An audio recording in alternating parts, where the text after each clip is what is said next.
Hai semua, selamat kembali ke SKC Sunday School.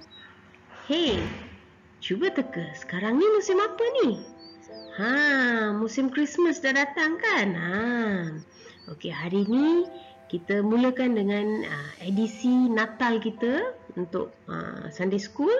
Okey, mari kita mulakan dengan doa pembukaan ya. Kita doa bersama-sama. Terima kasih Tuhan Yesus bagi hari yang indah ini. Terima kasih Tuhan untuk pengajaran Sunday School hari ini. Kami berdoa agar kami dapat belajar dan memahami-Mu lebih lagi Tuhan Yesus. Dalam nama Tuhan Yesus kami berdoa. Amin. Okey, mari kita teruskan. Boleh teka pengajaran hari ini? Okey. Tajuk hari ini ialah pemberitahuan tentang kelahiran Yesus. Sudah sampainya musim Christmas ni kan? Okey. Sebelum kita teruskan, okey, kita lihat sebentar, okey. Okey, mari kita fikirkan apakah itu Natal atau Christmas? Apa maksud dia? Adakah maksudnya pokok Christmas dengan banyak hadiah-hadiah dengan Santa Claus? Okey. Apakah itu Christmas?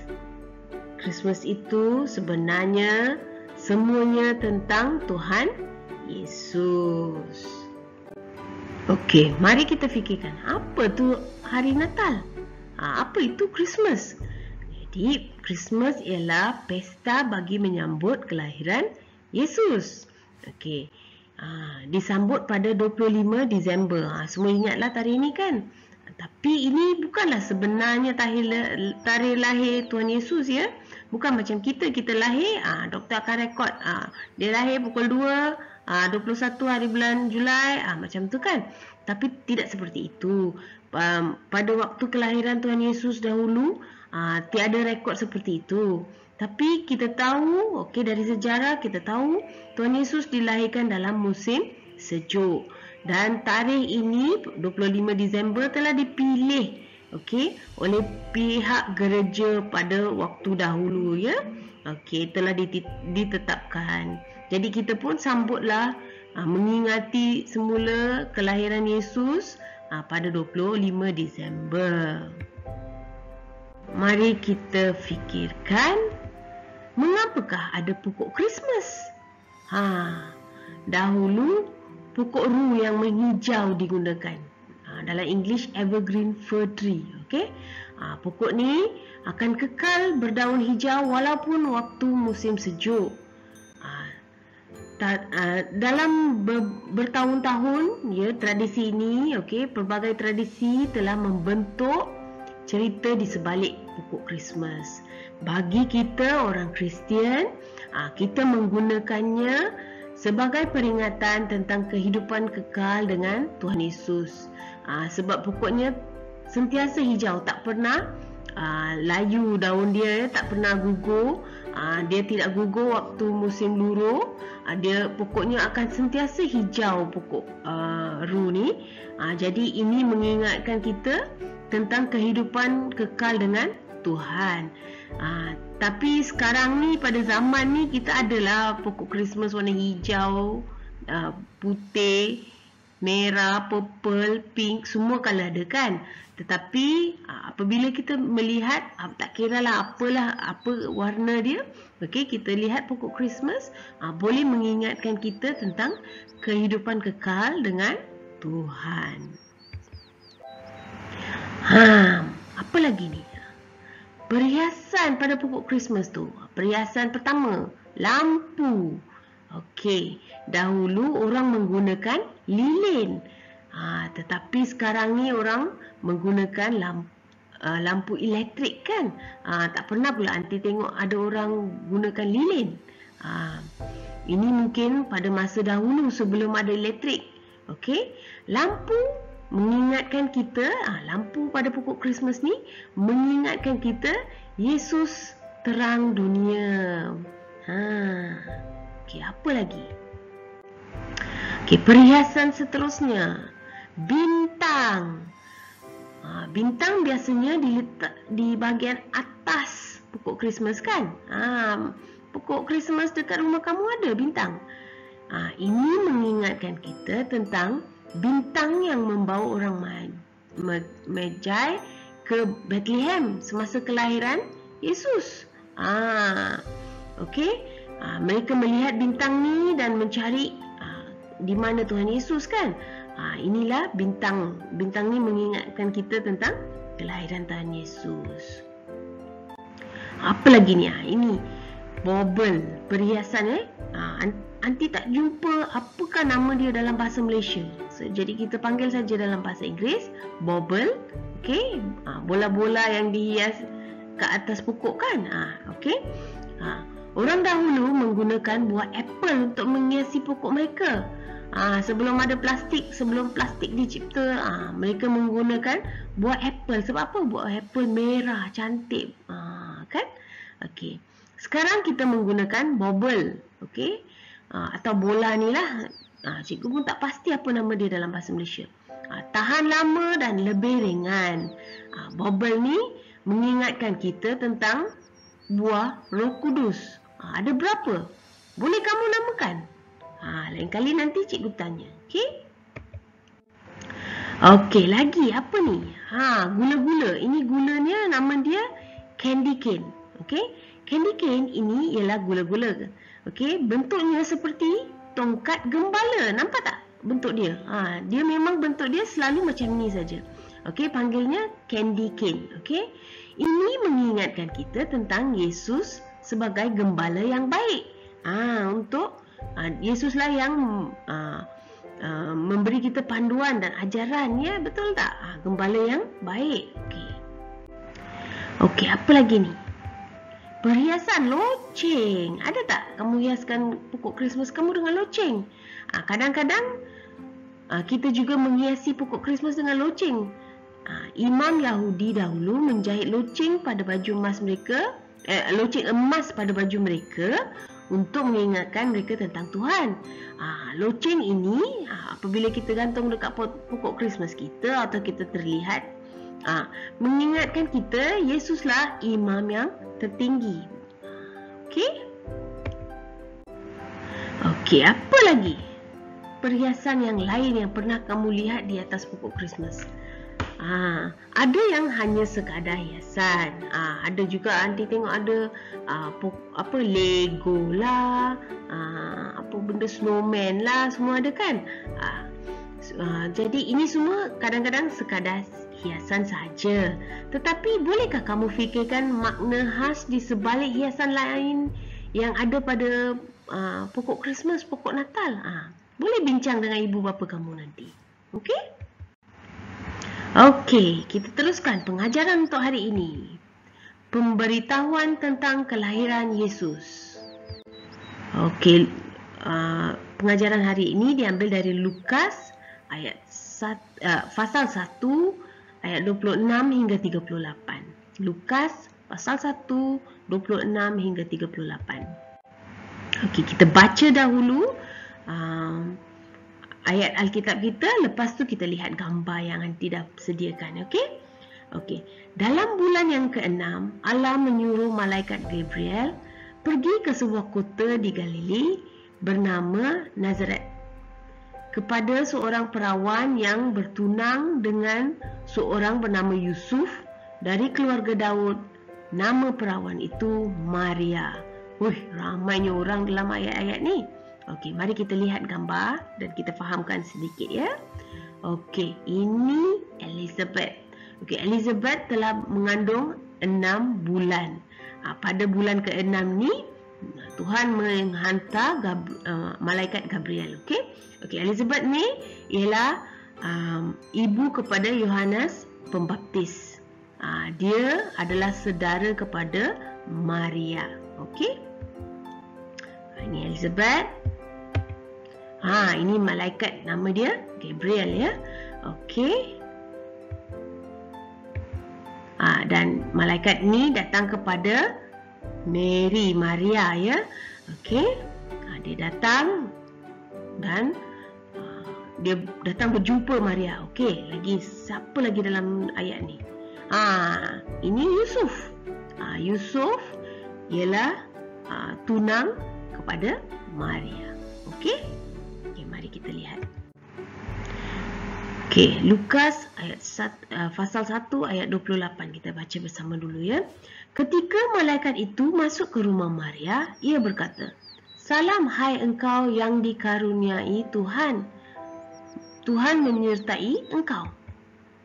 Maria, tiba-tiba ada malaikat datang. Terkejut dia. Maria terkejut dengan perkataan itu, lalu bertanya di dalam hatinya, apakah arti salam itu?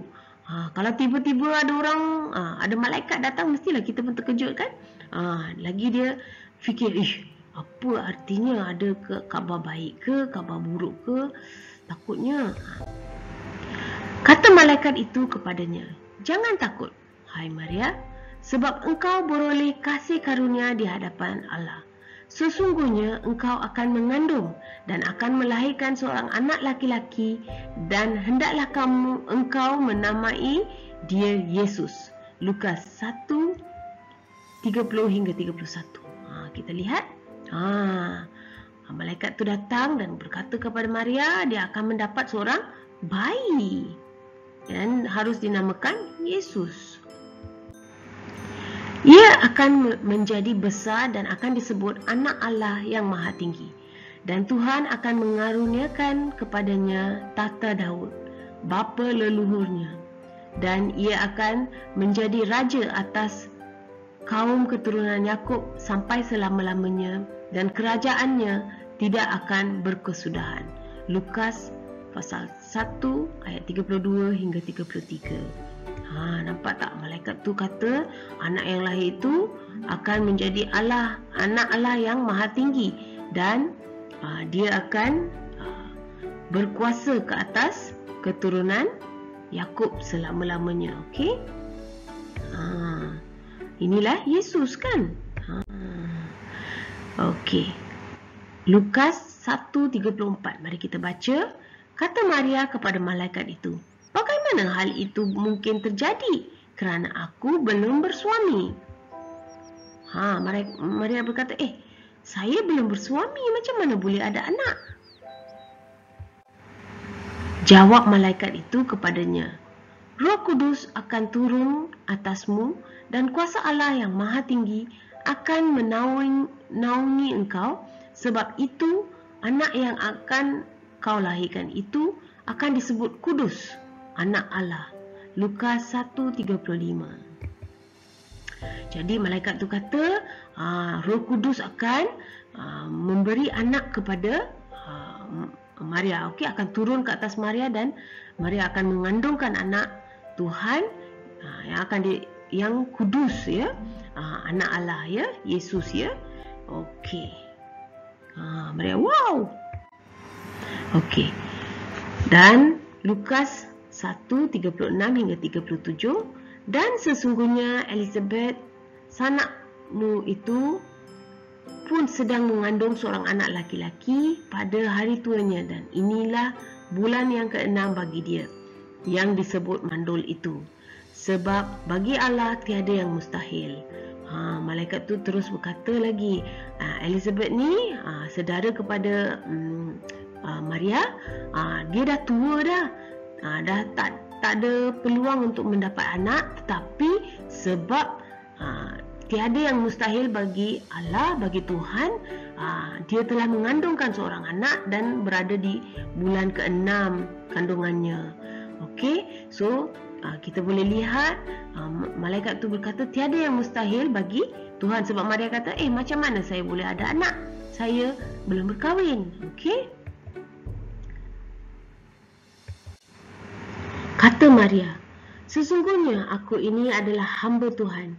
Jadilah kepadaku menurut perkataanmu itu. Lalu malaikat itu meninggalkan dia. Lukas 1 ayat 38. Maria ni sungguh patuh kepada Tuhan ya.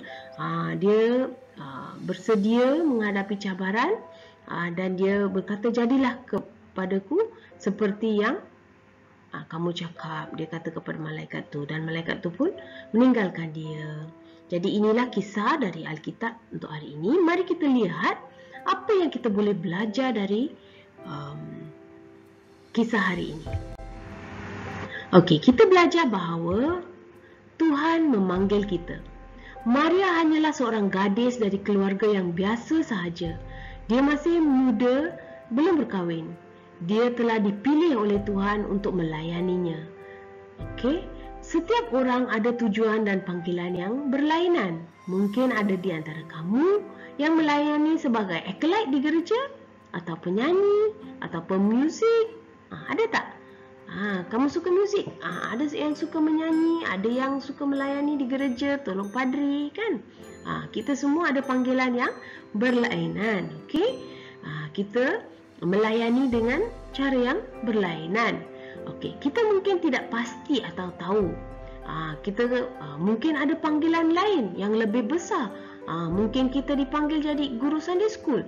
Mungkin kita dipanggil jadi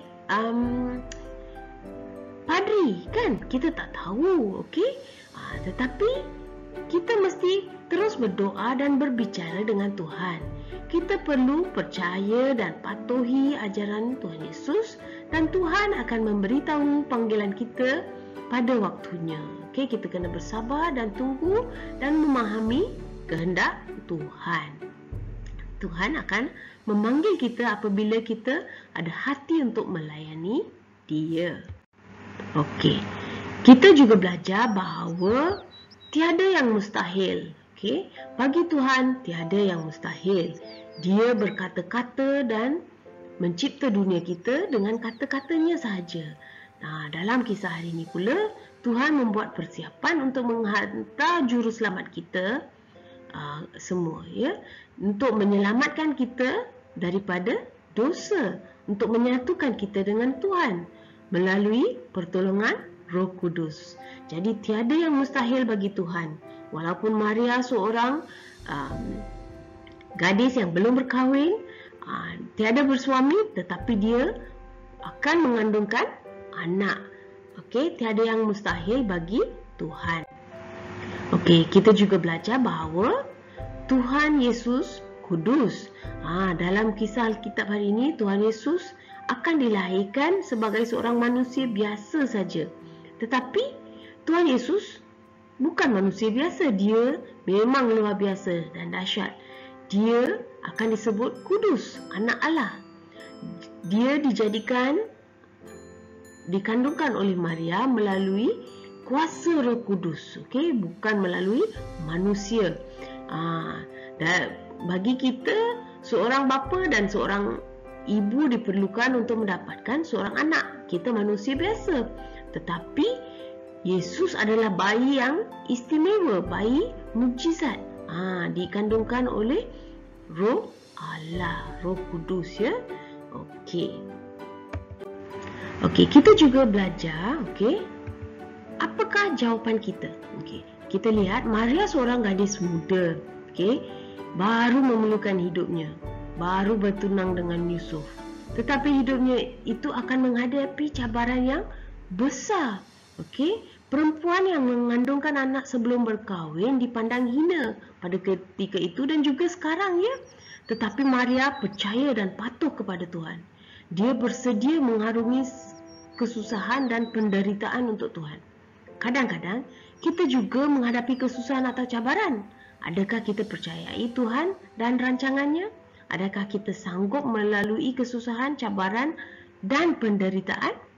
Kita perlu sentiasa percaya dan patuh kepada Tuhan, walau susah atau senang. Kita perlu terus berdoa dan berbicara dengan Tuhan setiap hari. Dan ini akan membantu kita percayakan Tuhan lebih lagi. Sebab tiada yang mustahil bagi Tuhan. Okey, itulah pengajaran kita untuk hari ini. Pengajaran hari ini diambil dari Lukas pasal 1 ayat 26 hingga 38. Okey, ayat hafalan kita diambil dari Lukas 1 ayat 37. Sebab bagi Allah tidak ada yang mustahil. Apabila kita hafal ayat hafalan ni, kita akan sentiasa ingat, bagi Tuhan Yesus, bagi Tuhan tiada yang mustahil. Okey? Okey, habis sudah. Mari kita berdoa. Terima kasih Tuhan Yesus untuk pengajaran hari ini. Bantulah kami mengenali dan menyayangi-Mu lebih lagi Tuhan. Dalam nama Tuhan Yesus, kami berdoa. Amin. Hey, sekian saja untuk hari ini. Bye-bye, jumpa lagi. Jangan lupa, minggu depan ya, bahagian kedua edisi Natal kita. Bye.